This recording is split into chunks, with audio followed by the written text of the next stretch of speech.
الحمد لله رب العالمين. اللهم صل على سيدنا وشفيعنا وحبيبنا ونبينا ومولانا محمد وبارك وسلم. تحریک اصلاح اعمال کے زیر اہتمام 10 روزہ سید الشہداء کانفرنس کا آج 5واں دن ہے، 5ویں نشست ہے، اور آج ہم بات بھی کرنے والے ہیں خلیفہ پنجم حضرت سیدنا امام حسین رضی اللہ، امام حسن مجتبیٰ اور آپ کے بھائی امام حسن مجتبیٰ کی ہم بات کرنے والے ہیں. اور آج کے اس جلسے کو استاد العلماء حضرت علامہ مولانا مفتی محمد عبداللطیف ملتانی قادری صاحب قبلہ شیخ المعقولات جامعہ نظامیہ امام مکہ مسجد انشاءاللہ آج کے اس جلسے کو مخاطب فرمائیں گے، اور قرأت کلام پاک نعت منقبت سے نورانی عرفانی کانفرنس کا آغاز ہوگا. اس جلسے کے آغاز کے لیے میں حافظ وقاری محمد احمد قادری متعلم جامعہ نظامیہ سے ادباً التماس کرتا ہوں کہ وہ قرأت کلام پاک سے اس نورانی عرفانی آن لائن کانفرنس کا آغاز فرمائیں. اعوذ باللہ من الشیطان الرجیم.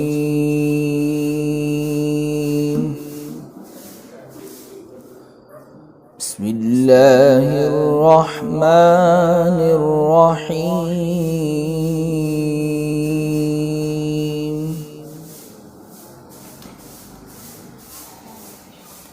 ان للمتقین مفازا حدائق وأعنابا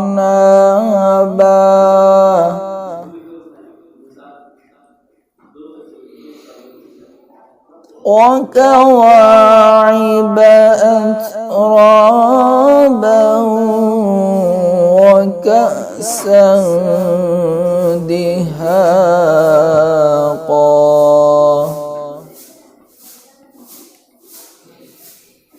لا يسمعون فيها لغوا ولا كذابا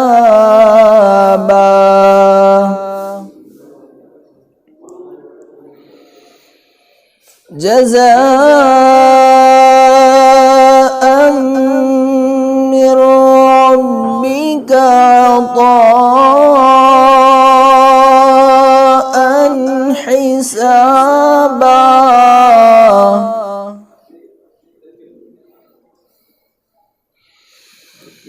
رب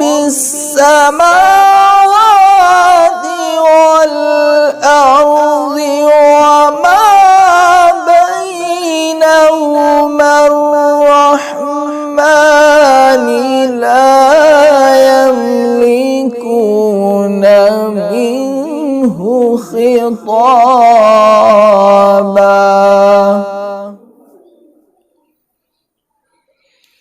يوم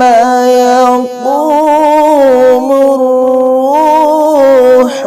والملائكة صفا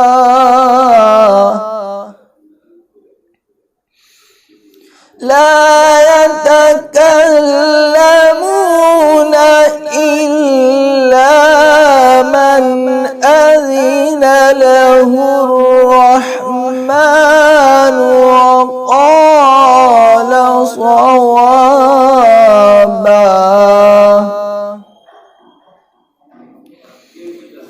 ذلك اليوم الحق فمن شاء اتخذ إلى ربه مآبا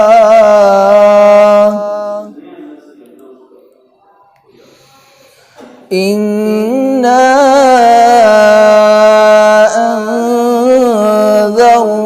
أنذرناكم عذابا قريبا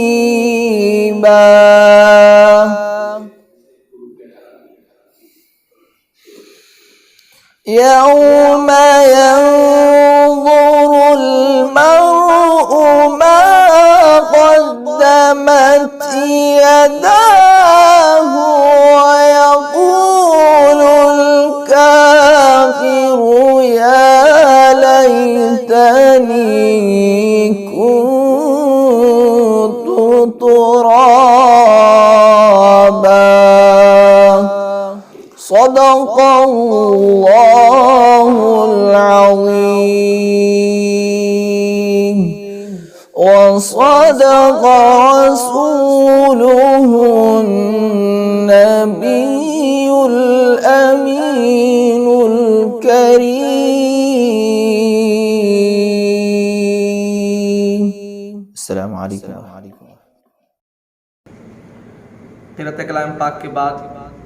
نعت سرور کونین صلی اللہ علیہ وسلم گنگنانے کے لیے کسی شاعر نے کیا خوب کہا ہے، نام محمد سے خوشبوئے وفا آتی ہے،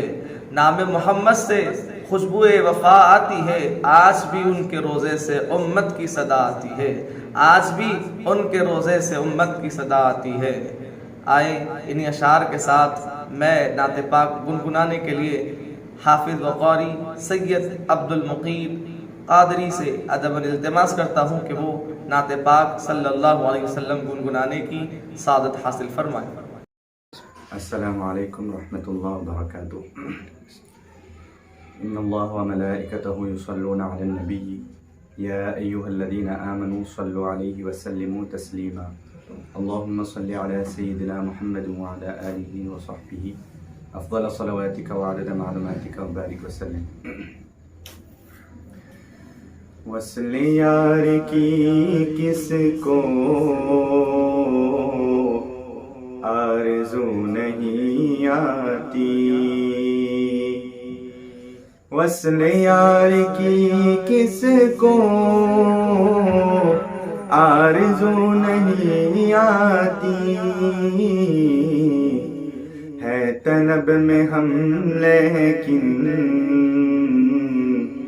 جستجو نہیں آتی، یا رسول اللہ ہے طلب میں ہم لیکن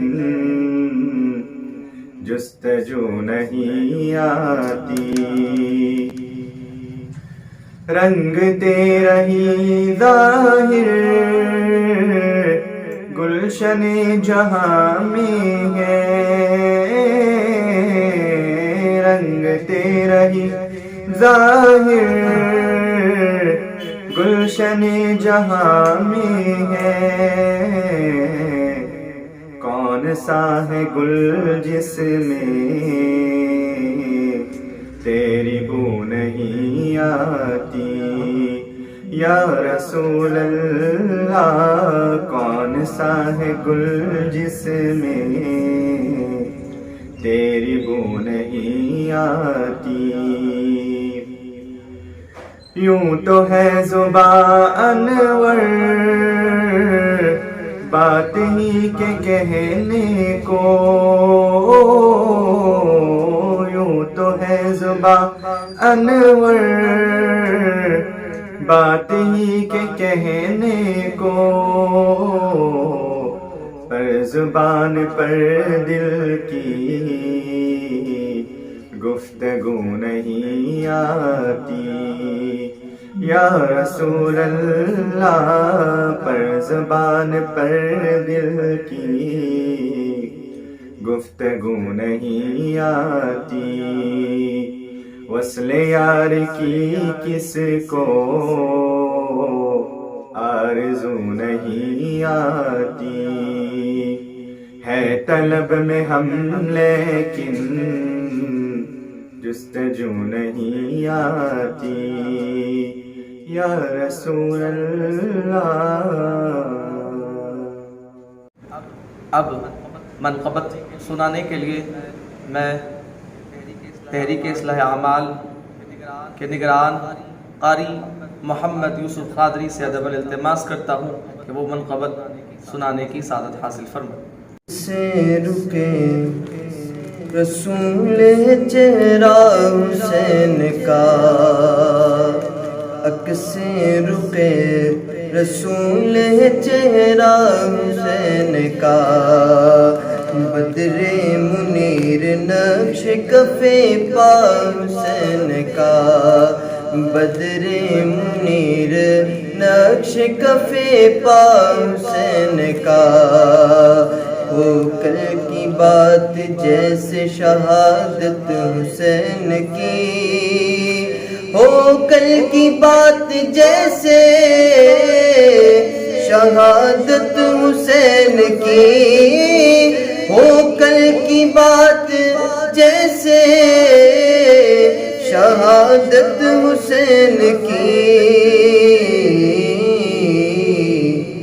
غم اس قدر ہے آج بھی تازہ حسین کا، غم اس قدر ہے آج بھی تازہ حسین کا، حسن رسول ہو گیا تقسیم اس طرح، حسن رسول ہو گیا تقسیم اس طرح، حسن رسول ہو گیا تقسیم اس طرح، آدھا حسن کا ہو گیا آدھا حسین کا، آدھا حسن کا ہو گیا آدھا حسین کا، آدھا حسن کا ہو گیا آدھا حسین کا، دربار شام اور وہ زینب کی گفتگو، دربار شام اور وہ زینب کی گفتگو، دربار شام اور وہ زینب کی گفتگو، دنیا کو یاد آئے گا خطبہ حسین کا، دنیا کو یاد آئے گا خطبہ حسین کا، الطاف آدمی وہی اعلیٰ ترین ہے، الطاف آدمی وہی اعلیٰ ترین ہے، الطاف آدمی وہی اعلیٰ ترین ہے، ادنا غلام جو بھی ہے آقا حسین کا، ادنا غلام جو بھی ہے آقا حسین کا۔ نعت منقبت کے بعد اب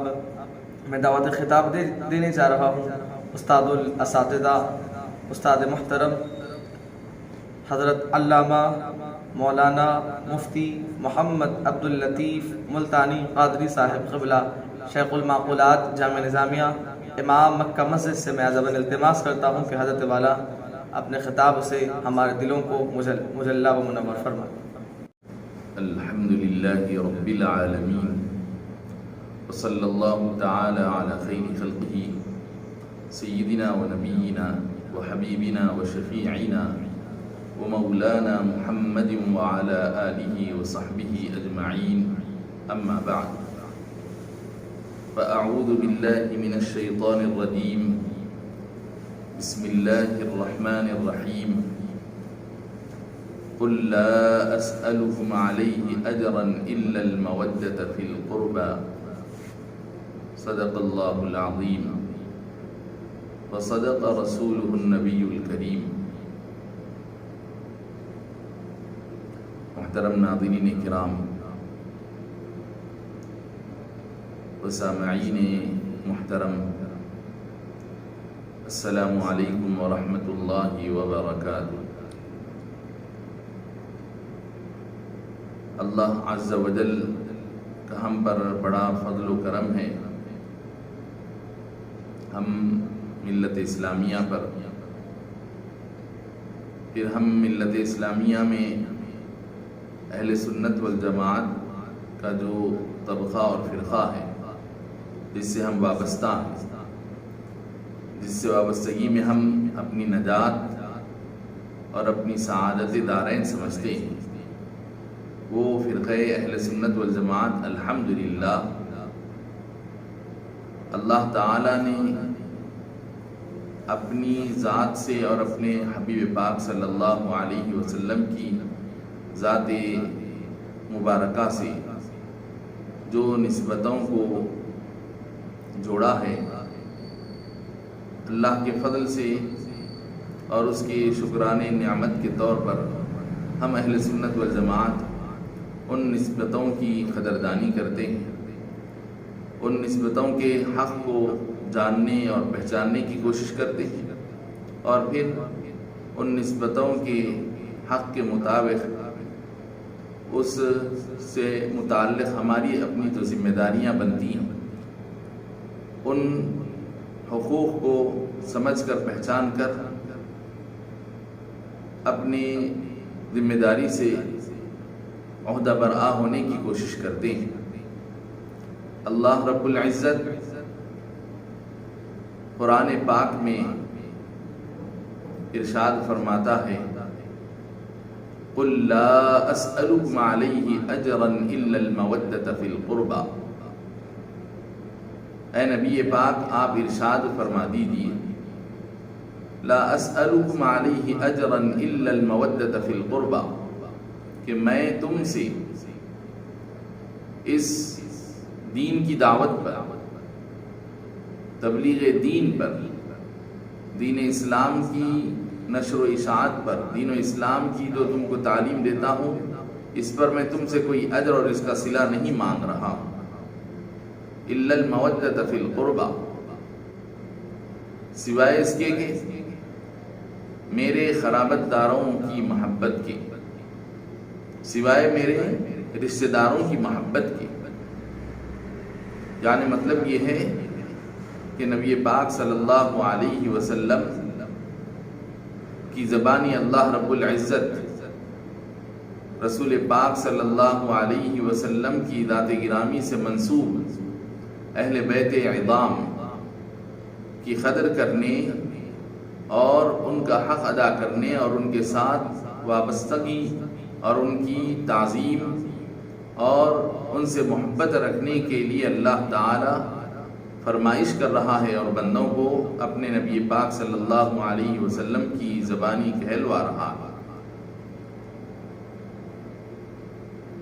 نبی پاک صلی اللہ علیہ وسلم کی ذات گرامی سے نسبت رکھنے والی دو عظیم جماعتیں، ایک صحابہ کرام اور دوسرے نبی پاک صلی اللہ علیہ وسلم کے اہل بیت عظام کی، یہ دو جماعتیں ہمارے لیے اس لیے مقدس ہیں، ہمارے لیے اس لیے ہمارے سروں کا تاج ہے کہ ان کو نسبت نبی پاک صلی اللہ علیہ وسلم کی ذات گرامی سے، کہ اہل بیت عظام یہ حضور پاک صلی اللہ علیہ وسلم کے کاشان اقدس سے نسبت رکھتے ہیں۔ صحابہ کرام رضوان اللہ علیہم اجمعین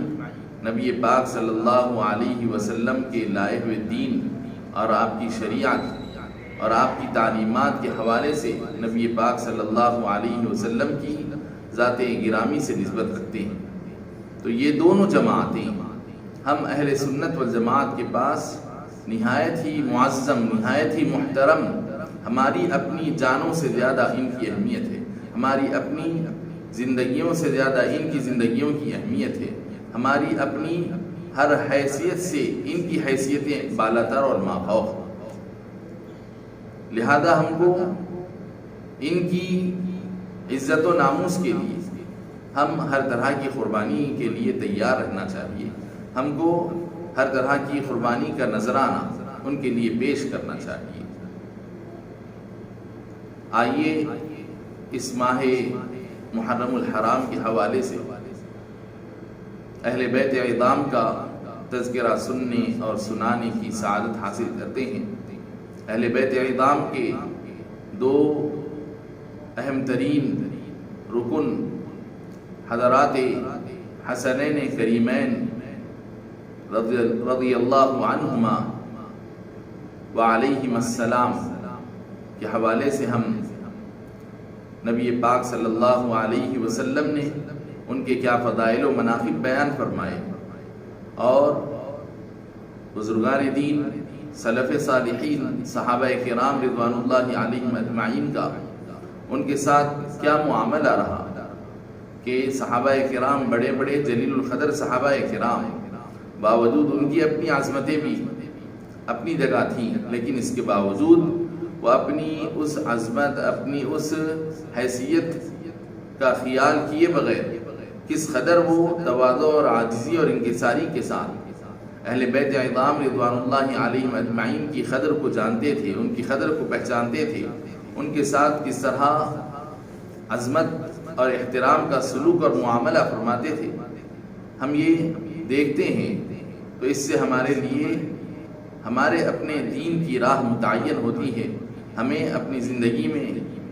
ہمیں اپنے دین کے راستے میں سمجھ بوجھ کا راستہ طے کرنے کا ہم کو موقع ملتا۔ حضرت نبی پاک صلی اللہ علیہ وسلم حضرت امام حسن مجتبی رضی اللہ عنہ کے متعلق ان کے اپنے ذاتی فضائل و مناقب جو خاص ان کی اپنی شخصیت سے متعلق ہے علیحدہ طور پر ذکر فرمائے، جس کو محدثین نے علیحدہ طور پر ذکر فرمائے۔ یوں ہی پھر کچھ ایسے فضیلتیں اور خصوصیتیں منقبت امام حسین رضی اللہ عنہ سے متعلق ہیں تو محدثین نے اس کا الگ سے تذکرہ فرمایا۔ پھر کچھ وہ منقبتیں، کچھ وہ فضیلتیں ہیں جو حضرات حسنین کریمین رضوان اللہ علیہم اجمعین کے درمیان مشترکہ ہیں، تو محدثین اور علماء نے ان مشترکہ فضیلتوں اور منقبتوں کو یکجا بھی جمع فرمایا۔ حضرت نبی پاک صلی اللہ علیہ وسلم امام حسن مجتبی رضی اللہ عنہ کے متعلق کافی عرصہ پہلے یہ پیشنگوئی اپنے معجزہ علم الغیب کے طور پر ارشاد فرما چکے تھے کہ میرا یہ بیٹا، میرا یہ فرزند، اللہ تعالی اس کے ہاتھ پر میری امت کی دو ٹکڑیاں، میری امت کی دو جماعتوں کے درمیان صلح فرمائے گا۔ اللہ اکبر! کس قدر یہ عظیم ترین بشارت بھی تھی امت کے لیے، اور حضرت امام حسن کی منقبت بھی تھی کہ اللہ تعالی حضرت امام حسن کے ذریعے سے پوری امت مسلمہ کو خون ریزی سے، فتنہ اور شر و فساد سے محفوظ فرمائے گا، اور ان کی بدولت پوری امت مسلمہ اپنے جان و مال کے سلسلے میں محفوظ رہے گی، اور پوری امت کے دونوں طبقے باہم مل جائیں گے، اور ان کے درمیان جنگ اور خون ریزی سے بچاؤ کا ذریعہ حضرت امام حسن رضی اللہ عنہ ثابت ہوگا۔ امام حسن رضی اللہ عنہ جملہ تقریباً لگ بھگ 45 سال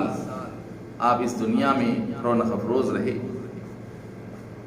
نبی پاک صلی اللہ علیہ وسلم کی ہجرت سے سن 3 ہجری میں رمضان المبارک کی 15 تاریخ کو، بعض روایات میں شعبان کا مہینہ بھی بتایا گیا ہے، حضرت امام حسن مجتبی رضی اللہ عنہ کی ولادت باسعادت۔ اور پھر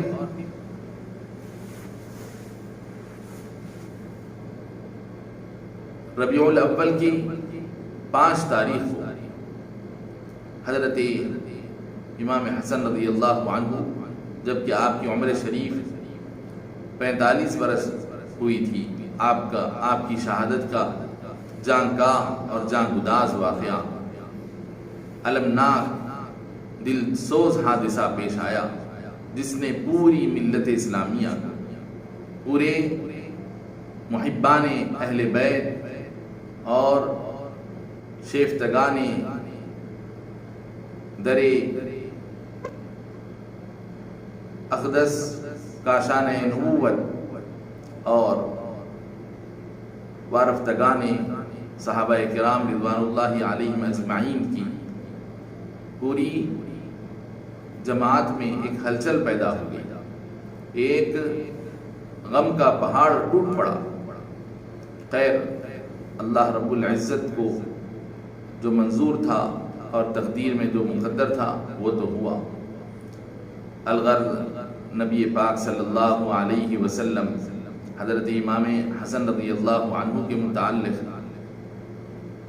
اور دیگر ارشادات میں ارشاد فرماتے ہیں، ایک حدیث شریف میں آتا ہے، حضور نبی پاک علیہ الصلوۃ والسلام نے ارشاد فرمایا، من احبنی واحب هذین، نبی پاک علیہ الصلوۃ والسلام اشارہ کر کے حضرت امام حسن اور امام حسین کی جانب بطور خاص خصوصی طور پر اشارہ کر کے ارشاد فرماتے ہیں، من احبنی واحب هذین واباہما وامہما کان معی فی درجتی یوم القیامہ،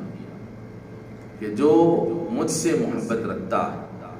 اور ان دونوں حسنین سے، حسن اور حسین رضی اللہ عنہما سے، اور ان کے والدین سے، یعنی امام حضرت سیدنا علی مرتضی کرم اللہ وجہہ سے جو ان کے والد ہیں، اور ان کی والدہ سے جو محبت کرتا ہے، محبت یعنی ان کی عظمت ان کے دلوں میں چھائی ہوئی رہے۔ محبت کا مطلب یہ ہے کہ ان کی عظمت اور احترام، ان کا تقدس ایسا چھایا ہوا رہے کہ کوئی بھی نازیبہ بات، کوئی نازیبہ کلمہ ان کی شان میں اس کے کان نہ سنتے ہوں، کوئی نازیبہ بات اپنی زبان سے ان کے متعلق نہ نکالتا، اور ان کی تعظیم کا جو حق ہے اپنے ذہن سے اس کا احساس کرتا ہو، اور ان کو لائق تعظیم، نہ صرف لائق تعظیم سمجھتا ہو بلکہ قابل تقلید اور قابل اتباع مان کر ان کی سنتوں کو اپناتا ہو۔ یہ ہے محبت کا معنی۔ جو ان سے محبت کرتا ہے کہ مطلب کما حقہ، محبت یہ ہوگی کہ ان کی تعظیم بھی دل میں رہے اور ساتھ ساتھ ان کی تقلید اور اتباع کا جذبہ بھی رہے۔ یہ ہے محبت کامل۔ اگر صرف زبانی طور پر ان سے محبت کرنے کی بات کرتا ہے تو پھر یہ محبت کا دعویٰ ہے، لیکن دلیل اسی وقت ہم کو سمجھ میں آئے گی جب وہ اپنی زبان سے ان کے متعلق شان میں کوئی بے تکا کلمہ نہ نکالتا۔ محض زبانی دعوے سے محبت کا کیا فائدہ جب تک کہ اس کے جسم سے، اس کے اعضائے جوارح سے ان کے مثل،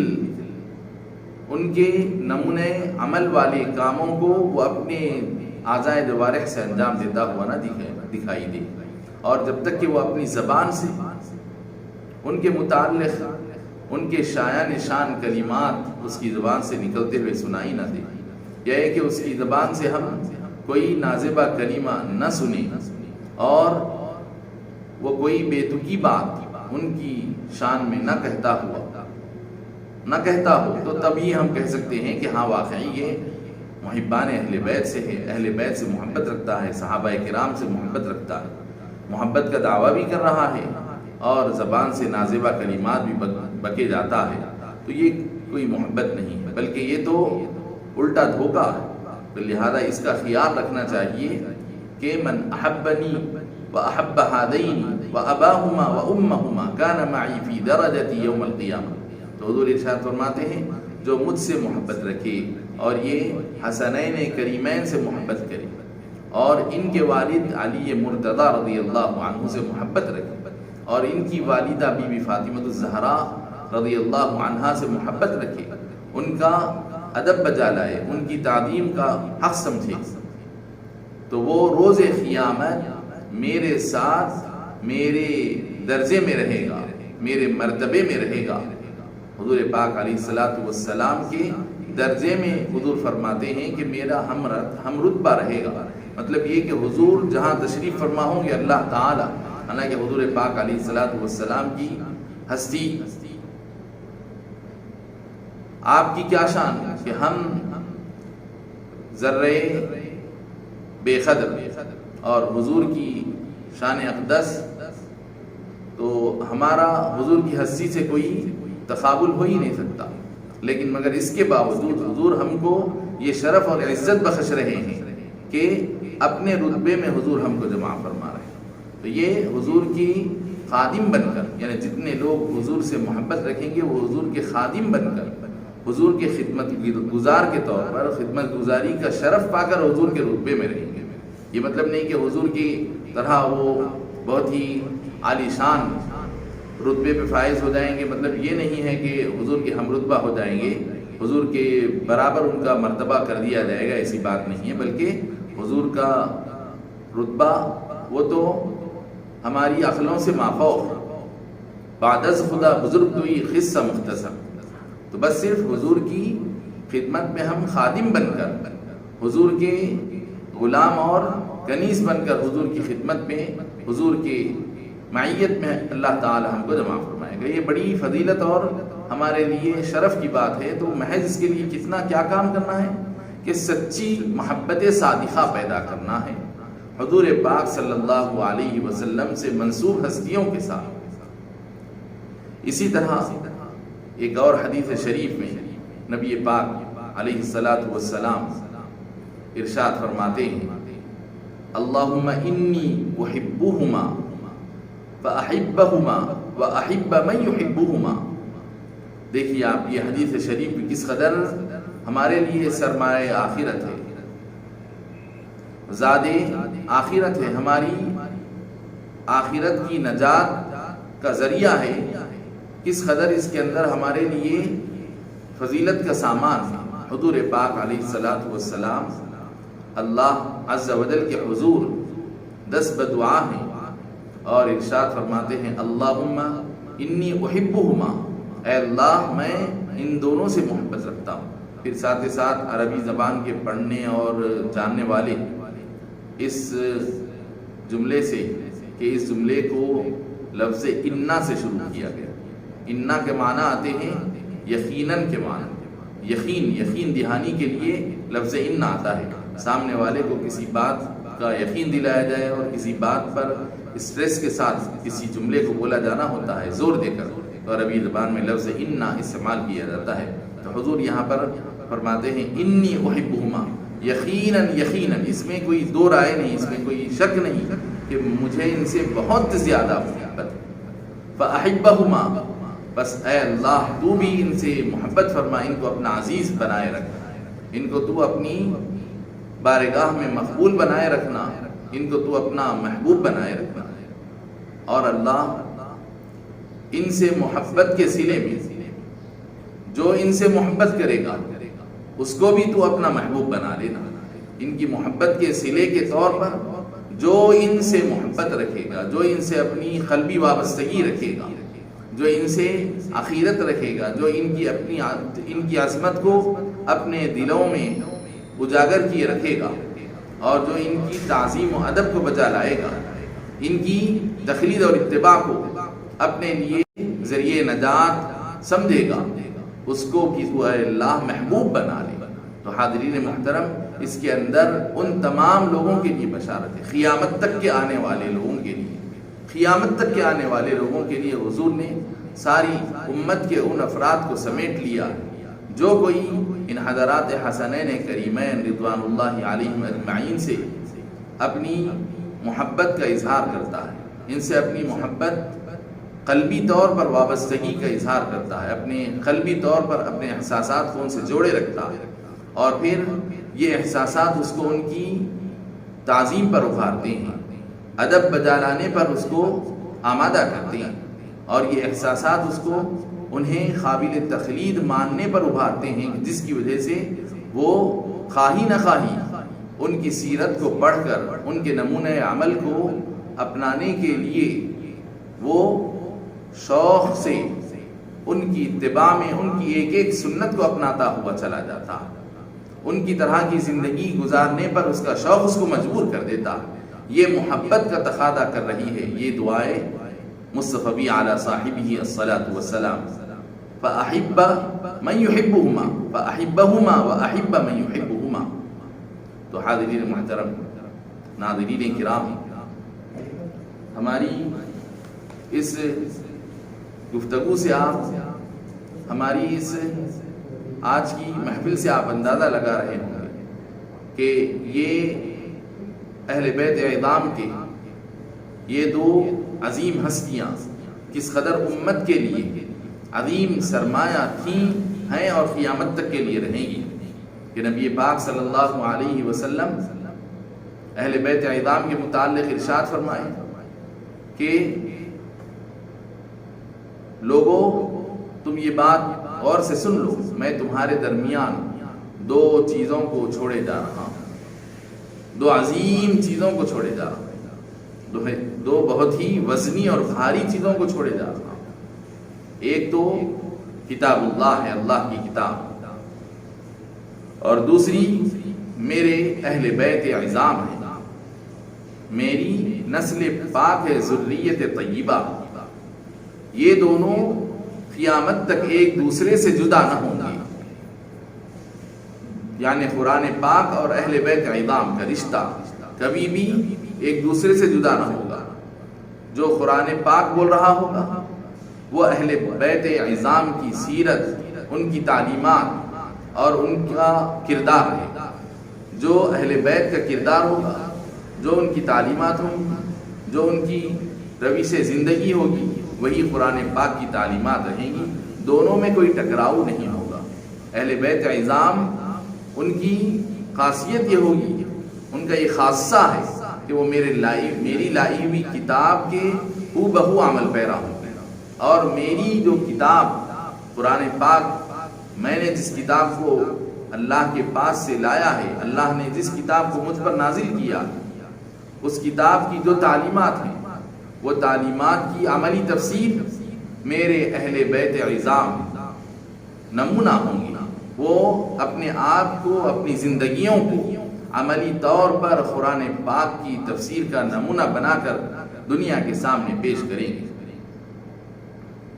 حاضرین محترم، ناظرین کرام، اتفاق یا تقدیر کا فیصلہ کہیے، اللہ تعالی جس کو جس قدر رتبوں سے نوازنا چاہتا ہے اسی قدر آزمائشوں کے مرحلوں سے اور کٹھن گھاٹیوں سے اللہ تعالیٰ ان کو گزارتا. چنانچہ مشہور حدیث شریف ہے، اللہ تعالیٰ کہ حبیب پاک علیہ الصلاۃ والسلام ارشاد فرماتے ہیں، اشد الناس بلاء الانبیاء ثم الامثل فالامثل، کہ لوگوں میں، انسانوں میں سب سے زیادہ بڑی سے بڑی خطرناک مصیبتوں والے، سب سے زیادہ پریشانیوں اور آزمائشوں اور کٹھن امتحانات والے، اللہ کی طرف سے کٹھن آزمائشوں کو اٹھانے والے الانبیاء، انبیاء، ثم الامثل فالامثل، پھر انبیاء کے بعد جس قدر درجہ جتنا اونچا ہوگا وہ اس قدر مشقتوں اور آزمائشوں میں مبتلا کیا جائے گا. پھر جس قدر درجہ اونچا ہوگا وہ اسی قدر مشقتوں اور آزمائشوں میں مبتلا کیا جا کر اپنے امتحان کی، اپنے ایمان کی آزمائش میں وہ کھرا اترے گا. چنانچہ حسنین کریمین، چونکہ یہ بحر نبوت کاشانہ اقدس کے فرد اور دو موتی تھے، اسی لیے اللہ تعالیٰ نے ان کی عظمت اور ان کے مرتبے کے مناسبت سے اللہ تعالیٰ نے ان کے اوپر آزمائشوں اور ابتلاعات کا اللہ تعالیٰ نے ان کے اوپر ایک سلسلہ رکھا. حضرت محدث دکن سیدی عبداللہ شاہ نقشبندی مجددی قادری رحمت اللہ علیہ فرماتے ہیں کہ اللہ تعالیٰ کو منظور یہ تھا کہ ان کے مراتب بے مثال اور اوج کمال تک پہنچائے جائیں۔ اس لیے اللہ رب العزت نے ان سخت سے سخت مراحل سے ان حضرات کو گزروا کر ان کو درجہ شہادت پر فائز فرمایا، اور دونوں حضرات شہادت کا جام نوش فرمائے۔ حضرت امام حسن رضی اللہ عنہ کو بار بار زہر دیا گیا، دشمنان دین، دشمنان خدا و رسول نے، دشمنان شریعت نے، دشمنان کتاب و سنت نے حضرت امام حسن رضی اللہ عنہ کو بارہا زہر دیا، اور امام حسین علی مقام رضی اللہ عنہ کو ان خدا اور رسول کے دشمنوں نے، کتاب و سنت کی خلاف ورزی کرنے والوں نے، جو یہ نہیں چاہتے تھے کہ خلافت جو نبی پاک صلی اللہ علیہ وسلم جس طریقے پر، جس نبوی منہاج پر حکومت کا نظام دنیا کو دیے تھے، اور آپ کے بعد خلافت اعلی منہاج النبوہ کا جو سلسلہ شروع ہوا تھا، تو دشمنان دین کبھی یہ نہیں چاہتے تھے کہ یہ حکمرانی کا نبوی طریقہ، حکمرانی سے متعلق نبی پاک صلی اللہ علیہ وسلم کا دیا ہوا نبوی نظام دنیا کے سامنے باقی رہے، اور خلافت اعلی منہاج النبوہ باقی رہے۔ لہذا انہوں نے حضرت امام حسین، پہلے تو حضرت امام حسن رضی اللہ عنہ کو شہید کر ڈالا، پھر امام حسین رضی اللہ عنہ کے ذریعے سے جو اس کی امید کی جا سکتی تھی، اس امید کو بھی انہوں نے ختم کر دیا، اور دنیا طلبی اور جاہ طلبی اور دنیا کی حرص و ہوس میں مبتلا ہو کر ان مقدس ترین ہستیوں پر کہ روئے زمین پر ان جیسی ہستیاں پوری انسانیت کی تاریخ میں ایسی ہستیاں بہت ہی کم پیدا ہوئی۔ انبیاء کرام کے بعد یہی وہ ہستیاں رہی، لیکن ان ناقدروں، ان قدر ناشناس لوگوں نے ان کی ناقدری کی اور ان کی حق تلفی کی۔ اللہ رب العزت جنہوں نے بھی ان حضرات کے ساتھ یہ بدسلوکیاں کی، ان کے ساتھ بدعہدیاں کی، ان کے ساتھ ظلم و ستم ڈھایا، اللہ تعالیٰ ان کو ان کا حقیقی بدلہ عطا فرمائے، ان کو اللہ تعالیٰ قرار واقعی سزا عطا فرمائے، اللہ تعالیٰ اور ان کے مشن کو جو آگے بڑھا رہے ہیں، جو ان کے کام میں، جو ان کے ان دشمنان خدا و رسول کے کام کے لیے وہ لوگ آج بھی اپنے کاز کو زندہ رکھے ہوئے ہیں، اللہ تعالیٰ ان کو عبرتناک سزا عطا فرمائے، تاکہ امام حسن اور امام حسین رضی اللہ عنہ کی سیرت کو اللہ تعالیٰ یہ رہتی دنیا تک کے لیے ہمارے لیے مینار نور اور ہماری آنکھوں کا سرما بنائے رکھنے کی ہم کو توفیق عطا فرمائے۔ حضرت نبی پاک صلی اللہ علیہ وسلم کا طرز عمل یہ ہوتا امام حسن اور امام حسین رضی اللہ عنہ کی خاطر کہ حضور ان کے لیے بے چین ہو جاتے ہیں۔ اگر امام حسن یا امام حسین رضی اللہ عنہ کے رونے کی آواز آتی تو حضور پاک علیہ الصلاۃ والسلام بی بی فاطمہ الزہرا رضی اللہ عنہا سے مخاطب ہو کر ان کے کاشان اقدس پر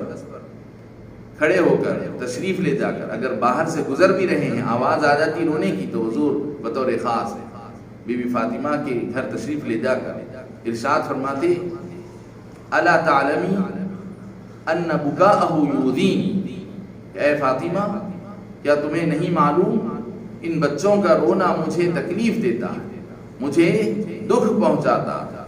تو حاضرین محترم اللہ اکبر، کس قدر سوچنے کا مقام ہے کہ حضور پاک علیہ الصلاۃ والسلام ان کے محض بچپن کے رونے پر اس قدر بے چین ہو جاتے ہیں۔ تو یہ حضرات جس وقت اپنے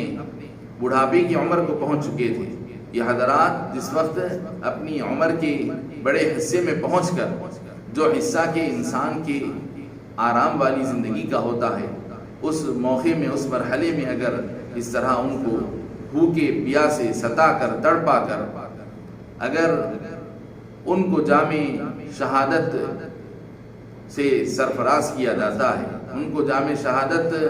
نوش کرنے کی نوبت ان پر لائی جاتی ہے اور ان کے لیے جینے کو،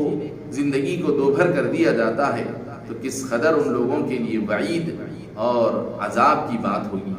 یہ تو روز قیامت ہی وہ اپنے انجام کار کو دیکھیں گے۔ اسی طرح نبی پاک صلی اللہ علیہ وسلم نماز ادا فرما رہے ہوتے ہیں، حضرات حسنین کریمین اگر حضور کی نماز کے دوران آ جاتے، بچپن کا زمانہ کھیلتے ہوئے اگر وہ آ جاتے اور نبی پاک صلی اللہ علیہ وسلم اگر رکوع فرما رہے تو حالت رکوع میں نبی پاک صلی اللہ علیہ وسلم اپنے دونوں قدموں کے درمیان فاصلہ تھوڑا بڑھا دیتے کہ حضرت امام حسن رضی اللہ عنہ، امام حسین رضی اللہ عنہ تاکہ حضور پاک علیہ السلام کے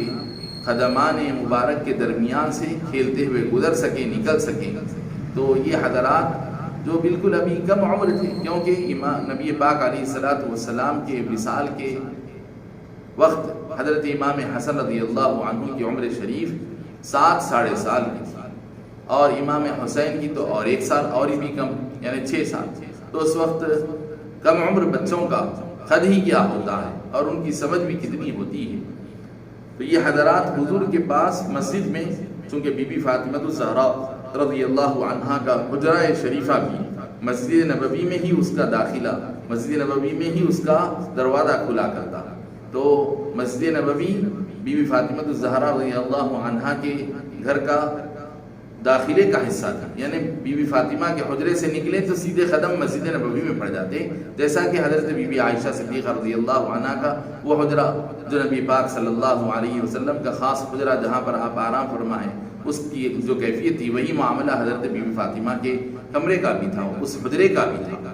تو امام حسن و امام حسین رضی اللہ عنہ عین جماعت کے دوران حضور کے پاس پہنچ جاتے اور کبھی تو رکوع کے دوران حضور کے قدمان مبارک کے درمیان سے کھیلتے ہوئے آمنے سامنے سے گھومتے ہوئے نکل جاتے، اور کبھی حضور جب سجدہ ریز ہوتے تو حضور پاک صلی اللہ علیہ وسلم کی پشت مبارک پر آ کر سوار ہو جاتے، اور جب حضور پشت مبارک پر سوار ہو جاتے تو اب سجدہ ظاہر ہے آپ جانتے ہیں کہ فرض نماز میں تسبیح 3 مرتبہ پڑھی جاتی ہے، اب 3 مرتبہ 5 مرتبہ جو بھی پڑھی جاتی ہے، اب صحابہ کرام انتظار میں ہوتے کہ حضور سجدے سے اب سر اٹھاتے ہوں گے، جب اٹھاتے ہوں گے، لیکن بسا اوقات ایسا ہو جاتا ہے کہ سجدہ کافی لمبا ہو جاتا۔ تو ایک صحابی کا بیان ہے، وہ فرماتے ہیں کہ سجدہ جب کافی لمبا ہو گیا، شاید حضرت عبداللہ بن مسعود رضی اللہ عنہ ہیں، تو فرماتے ہیں کہ حضور کا سجدہ کافی لمبا ہو گیا تو مجھے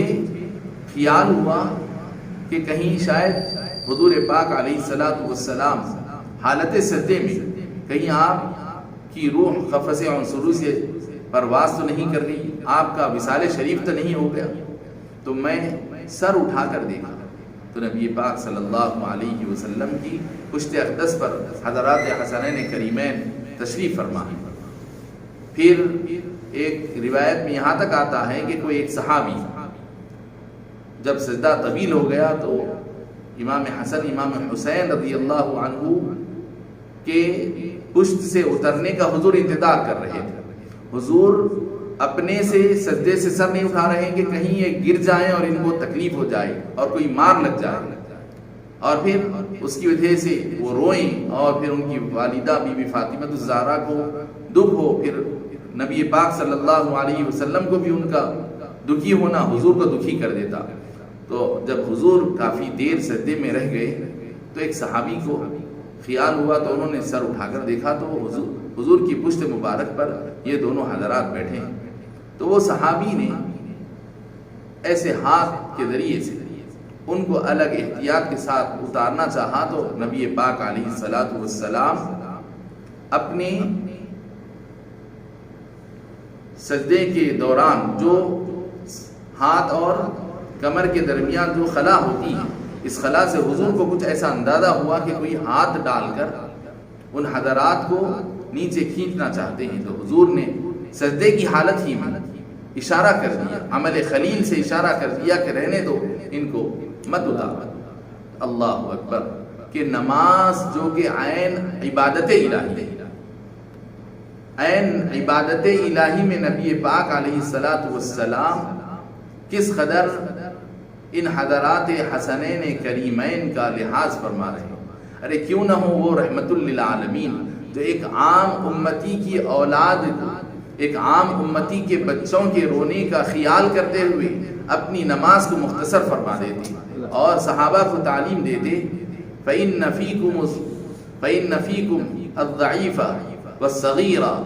وَالْكَبِيرَ وَذَا الْحَاجَةِ، او کما قال علیہ السلام کہ نماز کو مختصر کرو، کیونکہ تمہاری نماز میں کوئی تو کم عمر ہوتا ہے، کوئی بڑی عمر والا عمر رسیدہ ہوتا ہے، اور کوئی ضرورت مند حاجت مند ہوتا ہے۔ اور حضور فرماتے کہ میں نماز کو لمبی کرنا چاہتا، لیکن جب میں بچوں کے رونے کی، بلکنے کی آواز کو سنتا ہوں تو اپنی نماز کو مختصر کر دیتا ہوں، تاکہ ان بچوں کے رونے کی وجہ سے ان کی مائیں بے چین نہ ہو جائیں۔ تو جو نبی پاک ایک عام انسانوں کے لیے اتنا خیال رکھتے ہوں گے، تو حضور کے جسم مبارک کا خون جن حضرات کی رگ و پے میں دوڑ رہا ہوگا، حضور پاک صلی اللہ علیہ وسلم کو ان کے دکھی ہونے، ان کے ستائے جانے سے کتنی تکلیف ہوتی ہوگی۔ اللہ رب العزت سے دعا ہے کہ پروردگار عالم حضرات حسنین کریمین رضوان اللہ علیہم اجمعین اور دیگر تمام اہل بیت عظام نبی پاک صلی اللہ علیہ وسلم سے شرف صحابیت کی نسبت رکھنے والے، اور حضور سے جو نسبتیں، جتنی نسبتیں ہیں، ان سب نسبتوں کی ہم کو قدر کرنے والا اللہ تعالیٰ بنائے، اور خصوصیت کے ساتھ اہل بیت عظام صحابہ کرام رضوان اللہ علیہم اجمعین کی محبت ہمارے دلوں میں جاگزی فرمائے، اور ان کی ایسی محبت ہمارے دلوں میں جاگزی فرمائے کہ وہ محبت ہم کو ان کی اتباع اور تعظیم پر آمادہ کرے۔ وصلی اللہ تعالی علی خیر خلقہ سیدنا محمد وآلہ وصحبہ وبارک وسلم اجمعین، والحمد للہ رب العالمین۔ الحمدللہ، آج کی ہماری کانفرنس کا 5واں دن الحمدللہ اختتام کو پہنچا۔ میں تمام اراکین کا، تحریک اصلاح اعمال کی جانب سے تمام احباب، دیکھنے اور سننے والوں کا میں شکریہ ادا کرتا ہوں، اور رب کی بارگاہ میں دعا گو ہوں کہ اللہ تبارک و تعالی ہم سب کو اہل بیت اطہار کے صدقے طفیل میں اللہ تبارک و تعالی ہماری دنیا اور آخرت کو اللہ تبارک و تعالی بہتر بنا دے، اور ہم سب کو رسول پاک صلی اللہ علیہ وسلم کے صحابہ اور اہل بیت سے سچی محبت نصیب فرمائے۔ آمین، جزاک اللہ، السلام علیکم۔